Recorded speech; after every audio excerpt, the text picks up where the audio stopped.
I don't know how much more I want to talk about it. I mean, your videos are cracking me up, but I don't want to venture into like tacky territory. However, we do of course have to address the statement that Clinton put out because it is so funny. I would like to take it piece by piece, okay? Starting with Clinton Kane and Brooke Schofield had a brief 3-month relationship over 2 years ago. To which I reply, why on earth would I want people to think I dated you longer than I did? Next, we have Brooke's recent comments regarding Clinton are untrue. No, they're fucking not. Right. This part is like one of my favorite elements of the story, which is like the random side quest he decided to go on when people started finding things out, where he made up an imaginary new woman who was a mother figure to him, who was actually the one who had died, okay? The rep says that the mother he referred to in the interview with Sang was actually a very special mother-like figure in his teenage years who sadly passed, not his biological mother, as was assumed. Which, what do you mean was assumed? Like, girl. Clinton genuinely felt like he had lost an irreplaceable mother figure, okay? This might hold up for the Zach Sang interview, but I was his girlfriend, okay? I was getting stories from like the time he was born to the present, okay? With names, all right? Which is how I looked his little mom up to begin with, okay? There was one mom, all right? It's the same mom I heard about every single day, and that is the one he killed off, and that is the one who is chilling in Brunei. And this is not even the most concerning part of the statement. I want to talk about the part of the statement that really got my little feet kicking, okay? It reads, the public rehashing of these details is only an attempt to bring attention and focus on Brooke's podcast at the expense of tearing down another former boyfriend, a tactic that she has become known for. But if they had done any research at all, they would know that the canceled podcast listeners have known this lore all along, okay? I brought this to my TikTok audience for one reason and one reason only, okay? It is because that man called me a yapper. I mean this in the most humble way possible, truly. Like, I really, truly do.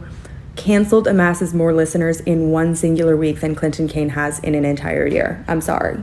This article was published in Rolling Stone, okay? Rolling Stone, who actually reached out to me in 2023, all right? Several times. We were already publishing a story on Clinton, okay? It was already a thing. People knew about it, okay? Ultimately, I decided I wanted no involvement. As you can see here, I feared for his mental health, okay? I didn't want anything to do with that because I couldn't do it in good conscience. They even offered to let me do it anonymously, and I ghosted them, okay?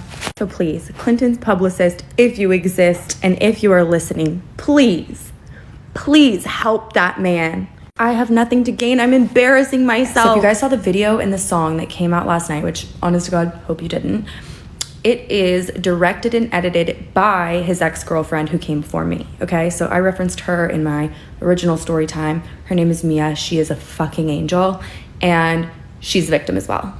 Apparently, somewhere along the way, they worked out some sort of friendship, and she, I don't know, edited and directed the video. That's none of my business, okay? I have not a bad word to say about her. She is literally like, she was such a saint to me during my breakup. But what I did find out during that time was that he killed his mom off while they were actively dating. So, like, actually physically called her, his girlfriend, on the phone and said, me mum just died.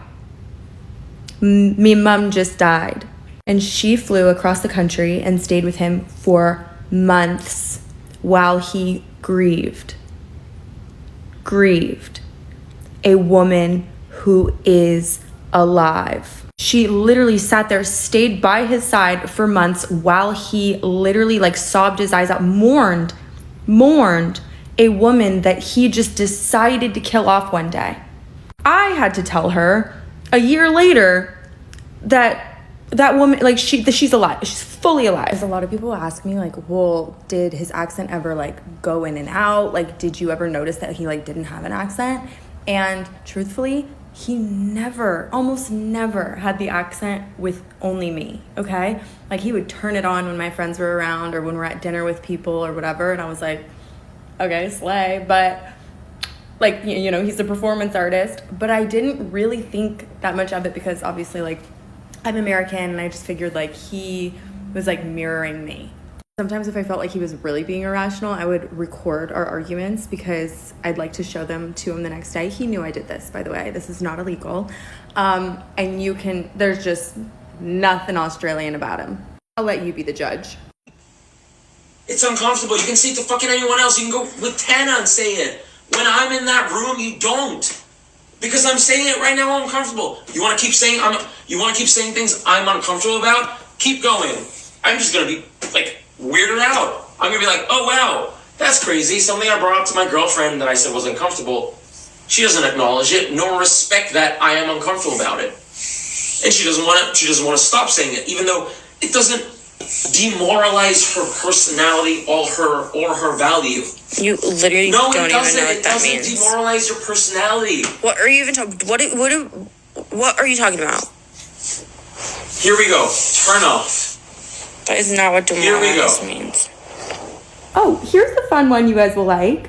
He, first of all, does go to therapy. He goes to therapy, or at least in the time that I was with him, he was in therapy twice a week with a therapist who thought that his mom was dead, okay? So I fear they were working on the wrong issue.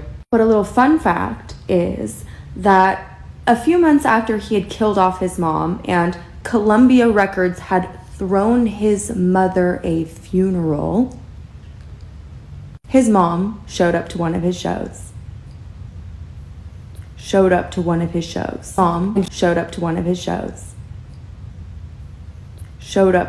shows. And he created this extreme, extravagant story about how he had a therapist who became so involved in his life that she started to act as though like she was his mother. And it creeped him out. His mom showed up involved in his life. She started to act as though like she was his mother. And it creeped him out, and he had to break up with his therapist or whatever it was. And that's the story that he told. So he pretended that his literal mother was a psychotic, deranged therapist that was boasting around saying that she was his mother. His mom involved in his life, she started to act as though like she was his mother. And it creeped him out, and he had to break up with his therapist or whatever it was. And that's the story that he told. So he pretended that his literal mother was a psychotic, deranged therapist that was boasting around saying that she was his mother.